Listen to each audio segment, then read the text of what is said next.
हम पढ़ रहे हैं एग्रीगेट डिमांड और उसका फॉर्मूला किया C plus I plus G plus X minus M। पढ़ लिया है हमने C कंजम्पशन एक्सपेंडिचर, बारी है I की इन्वेस्टमेंट डिमांड और एक्सपेंडिचर, I से डिनोट किया। Investment refers to net investment, net है, इट इज रियल इन्वेस्टमेंट, यहाँ पर रियल इन्वेस्टमेंट की बात हो रही है। रियल इन्वेस्टमेंट का मतलब क्या? It is real investment more important than financial investment. Real investment कहाँ होता है? Real investment leads to capital formation. कहाँ होता है? New factory buildings, machinery, stores, raw material, transport, communication, ये सब क्या है? Real investment. It is more important than financial investment, क्योंकि जनरेट कर रहा है ना आगे capital. Real investment it generates capital.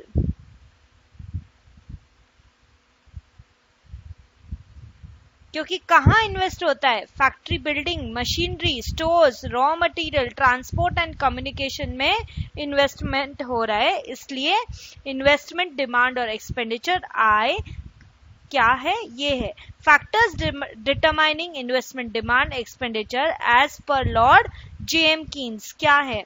4 factors बताए उन्होंने।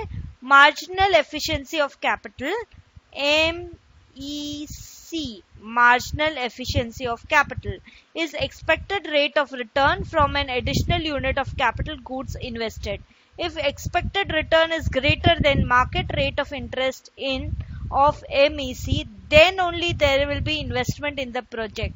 देखो, यदि बैंक में पैसा जमा करने से मान लो 4% इंटरेस्ट मिल रहा है, 100 आज जमा किया, 1 साल बाद 104 मिलेगा। यदि इससे ज्यादा इंटरेस्ट, इससे ज्यादा हम प्रोडक्शन करने पर ले पा रहे हैं, मान लो 100 का 110 बना पा रहे हैं, then only we will go for it, otherwise तो फिर बैंक में रखा हुआ पैसा ही सेफ है।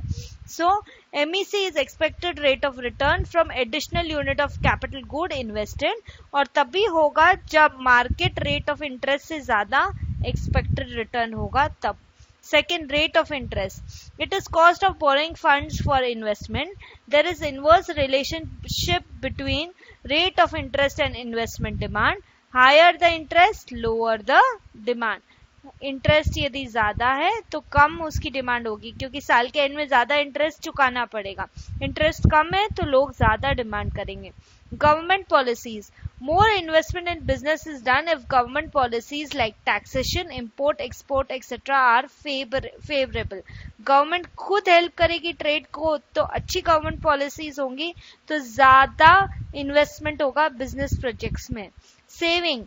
If saving is country are done, the investment increases. इसीलिए इंडियन कल्चर है, सेविंग का कल्चर है, क्योंकि किसी कंट्री में सेविंग होगी तो आखिरकार पैसा इकट्ठा होगा and investment increases. Okay, now we will do types of investment, demand and expenditure in the next video.